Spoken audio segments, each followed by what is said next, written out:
मैं अभी दरवाजा बंद करता हूँ और आपको बताता हूँ कि इस गाड़ी की आवाज आप सुन पा रहे हो कि नहीं। तो फिलहाल आप बताओ कि इंजन स्टार्ट है या बंद है। आइडल पे है ये, अभी इसको रेव करते हैं। अभी 15,000 आरपीएम पे है। आई थिंक अभी आ रही होगी, अगर नहीं आ रही तो अब तो डेफिनेटली आ रही होगी। सुनो, अगर अभी भी नहीं आ रही तो अब 2500 आरपीएम पे है, अब डेफिनेटली आनी चाहिए। अब मैं अपना माइक निकालता हूं और आपको इंजन में गाड़ी स्टार्ट है अभी भी आप बता नहीं पाओगे। आई डोंट नो, मुझे लगता है कि आपने सुनाई दी। तो जिस गाड़ी के बारे में अभी हम एक्सपेरिमेंट कर रहे थे वो थी ब्रेजा। अब मारुति सुजुकी ब्रेजा की जितने भी इंजन, जब से इसके इंजन आए हैं, चाहे DDIS इंजन जिसमें लॉन्च हुई थी, या ये 1.5 लीटर का इंजन, ये काफ़ी रिफाइंड रहे। इनकी आवाज़ आती नहीं है ना अंदर तक ना बाहर तक। बट आज कुछ ऐसी चीज़ हुई है जहाँ पर मारुति सुजुकी को थोड़ा रीथिंक करना पड़ेगा, क्योंकि इसने अपने लोअर वेरियंट्स में से एंड मैनुअल वेरियंट्स में से SHVS हटा दिया है। व्हाट इज HSVS, उसके ऊपर थोड़ा कंसंट्रेट करता है। SHVS की फुल फॉर्म अगर देखी जाए तो smart hybrid vehicles by Suzuki है, बट ये बहुत ही माइल्ड हाइब्रिड टेक्नोलॉजी होती है। आपको थोड़ी बहुत फ्यूल एफिशिएंसी में जो है सपोर्ट करती है। बट पहले क्या होता था कि मारुति सुजुकी ने जब इसको 2015 में लॉन्च किया था तब इसके ऊपर सब्सिडी मिलती थी। फिर वो सब्सिडी जो है वो यहाँ पे गेन करी और फिर इसको गाड़ियों के अंदर इंट्रोड्यूस होना स्टार्ट हो गया। पहले डीजल इंजन के अंदर ही इसको दिया जाता था, बट अब पेट्रोल इंजन के बाद में इसको डिसकंटिन्यू कर दिया, but price remain same. Why Maruti, why, I don't know why Maruti has done it. But Brezza के अंदर अब SHVS मैनुअल वेरिएंट के अंदर नहीं आता। ब्रेजा के ऑटोमेटिक ट्रांसमिशन के अंदर ही अब SHVS आएगा। इसके प्राइसेस ऑटोमेटिक ट्रांसमिशन में रिमेन सेम, इसके मैनुअल ट्रांसमिशन में remain same, but fuel efficiency 2.77 kilometre पर लीटर के करीब कम हुई है। यानी कि अगर आप मैनुअल खरीदोगे 17.38 किलोमीटर पर लीटर की माइलेज अब ये देगी आपको। पहले काफी अच्छी माइलेज थी, 20 किलोमीटर पर लीटर का ये माइलेज देती थी। बट क्या बदला है उसके बारे में जरा बात करते हैं। लेके चलता हूँ आपको इसकी फ्रंट प्रोफाइल पे, क्विक वॉक अराउंड देता हूँ एंड बताता हूँ क्या क्या इंट्रोड्यूस हुआ है, क्या क्या रिड्यूस हुआ है। ये है ब्रेजा का ZXi वेरिएंट। अब इसके अंदर क्या क्या आते हैं उसके बारे में जरा बाद में बात करेंगे, लेकिन पहले आपको प्राइसिंग बता दूं। 8.29 लाख रुपीस मैनुअल वर्जन आता है इसका LXi वेरिएंट का। अगर आप VXi खरीदेंगे 9.64 लाख रुपीस का आता है। इसका top of the line variant की अगर हम बात करें या ZXi वेरिएंट की बात करें तो 11.04 एंड इसका ZXi plus automatic transmission 13.98 lakh rupees जाता है। ये एक शोरूम है, यानी कि 14 लाख रुपए एक शोरूम। इसके ऊपर जो भी रोड टैक्सेस एंड इंश्योरेंसेस लगते हैं वो अलग। चलिए let's come to the point, quick walk around की तरफ लेके चलते हैं। तो ये है इसकी ग्रिल जो है वो छोटी है इसकी, लेकिन उसके ऊपर क्रोम पार्ट काफी यूज किया गया है। एयर वेंट्स है ताकि हीट कन्वर्ट की जा सके, और इंजन जब भी लॉन्ग डिस्टेंस चलेगा तो इसका जो बड़े से एयर वेंट्स हैं जो दिए गए हैं इसकी ग्रिल में एंड बम्पर के अंदर, वो काफी सपोर्ट करेंगे आपको। बिल्कुल बीच में आता है सुजुकी का लोगो और यहाँ फिनिशिंग दी गई है, सैटिन फिनिश है ये। और just look at these LED DRLs dual projection के साथ में, ये अपने सेगमेंट में सबसे बेहतरीन लाइट्स कंसिडर की जाती है।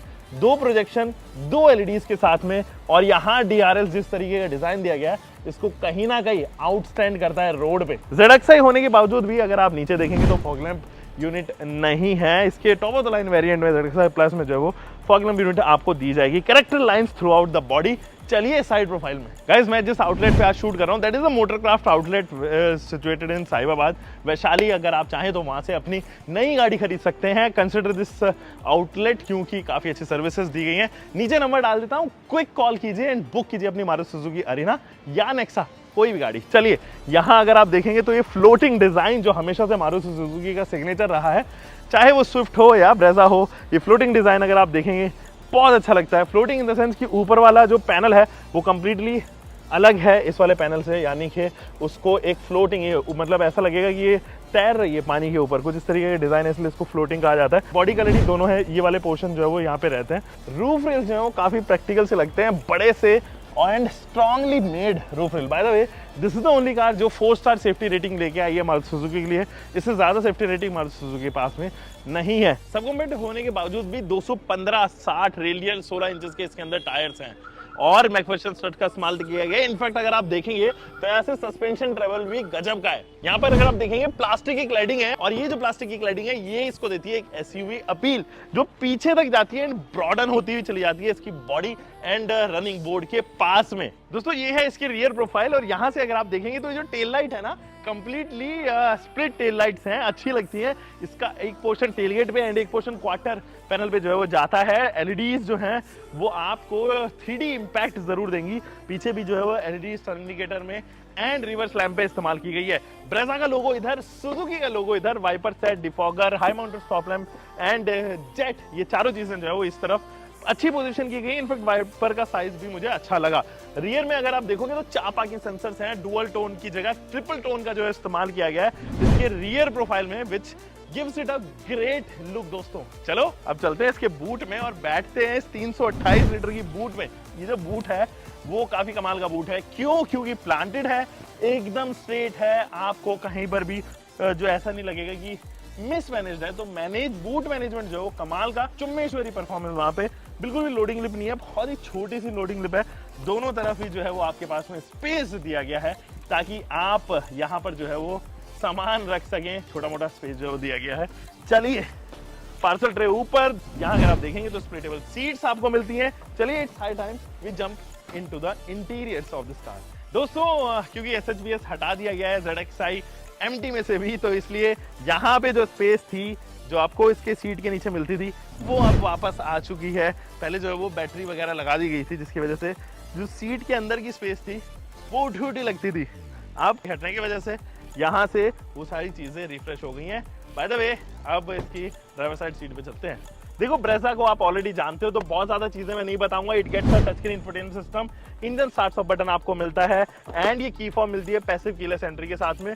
ब्लू लोगो, क्योंकि ब्लू लोगो अरीना का जो है वो आइडेंटिफाई करता है और ब्लैक लोगो जो है वो नेक्सा को आइडेंटिफाई करता है, इसलिए वहां पर ब्लैक इंसर्ट्स आ जाते हैं। सनरूफ मिलता है आपको यहाँ पर जिसका साइज डिसेंट है। यहाँ पे sun visor with card holder and इस तरफ जो है वैनिटी मिरर विद लाइट जो कि आप मैनुअली ही कंट्रोल करोगे। यहाँ पे 2 वैनिटी लाइट्स दी गई है। IRVM जो है मैनुअल है। वो तमाम चीजें जो आपको इस गाड़ी से प्यार करवा देंगी वो इसके अंदर प्रेजेंट है। Fit and finish is good, plastic quality is decent, not the best. And यहाँ पर आता है ये स्टीयरिंग कंट्रोल, लेफ्ट साइड में, राइट साइड में भी कंट्रोल्स आते हैं, लेकिन MID के लेफ्ट साइड में जो कंट्रोल्स आते हैं इंफोटेनमेंट सिस्टम से रिलेटेड आते हैं। ऑटोमेटिक क्लाइमेट कंट्रोल इसके अंदर मिलता है। अच्छी सीट्स मिलती हैं जो लॉन्ग रन में आपको कभी भी थकाएंगी नहीं। और साथ ही साथ जो इसका स्टीयरिंग है वो कैसे मैं भूल सकता हूँ कि वो टेलीस्कोपिक एंड टिल्ट दोनों तरीके से एडजस्ट किया जा सकता है। ORVM के कंट्रोल्स, विंडो के कंट्रोल्स, इस तरफ ट्रैक्शन कंट्रोल ऑन ऑफ, और यहाँ से आप इसके fuel tank and engine bay को एक्सेस कर सकते हो। वो दोनों कंट्रोल्स इधर ही हैं। ABC पैडल पे डिस्टेंस काफी ज्यादा है, आपको मिलता है एक डेड पैडल भी इधर। तो वो तमाम चीजें जैसे कि मैंने आपको बताया था वो यहाँ पे मिलती हैं। कुछ चीजें और जैसे कि सीट बेल्ट रिमाइंडर अब 5 सीटों के लिए आ जाता है। कैसे? जैसे कि मैं यहाँ पे करता हूँ पहले गाड़ी को स्टार्ट। अब देखिए मैं ये जो सीट्स लगी हुई है इनको हटा देता हूँ और यहाँ पर बैठ जाता हूँ। तो अब जब मैं यहाँ पे बैठूंगा तो पीछे वाली सीट के लिए भी जो है वो वार्निंग स्टार्ट हो जाएगी, जैसे कि फ्रॉन्क्स एंड जिमनी में हुआ करती थी, वो एड ऑन हुआ है। जबकि इसकी CNG वेरिएंट में electronic stability programme, hill hold assist जैसे फीचर्स जो है वो डिसकंटिन्यू हो गए हैं, हटा दिए गए हैं, sadly without reducing any prices. ये जो इंजन है 1.5 लीटर का इंजन वो प्रोड्यूस करता है 103 bhp की पावर, देता है आपको 137 न्यूटन मीटर का टॉर्क। लेकिन अगर आप CNG में खरीदेंगे तो पावर रिड्यूस होगी 88 bhp एंड 121 न्यूटन मीटर का टॉर्क, और आपको केवल ये 6 स्पीड मैनुअल ट्रांसमिशन में ही मिलेगी अगर आप CNG लेते हैं तो। ऑटोमेटिक के लिए आपको 6 स्पीड ऑटोमेटिक मिलता है, लेकिन वो आपको पेट्रोल तक ही सीमित कर दिया गया है। आ जाओ अब रियर रो में कंफर्ट दिखा देता हूं। दोस्तों ये है इसकी सेकंड रो और यहाँ पर जो कंफर्ट है वो अच्छा है। मैंने पूरी सीट जो है वो पीछे तक की थी। यहाँ पे आपको एक हुक मिलता है, ये काफी टाइम पहले से आ रहा है। पीछे जो है वो यहाँ पे मैगजीन होल्डर जैसे फीचर्स हैं। 2 AC के वेंट्स मिलते हैं। यहाँ पे 12 वोल्ट का डीजल सप्लाई मिलता है, लेकिन कोई USB स्लॉट नहीं है, जबकि ये top of the line variant से एक वेरिएंट कम ही है।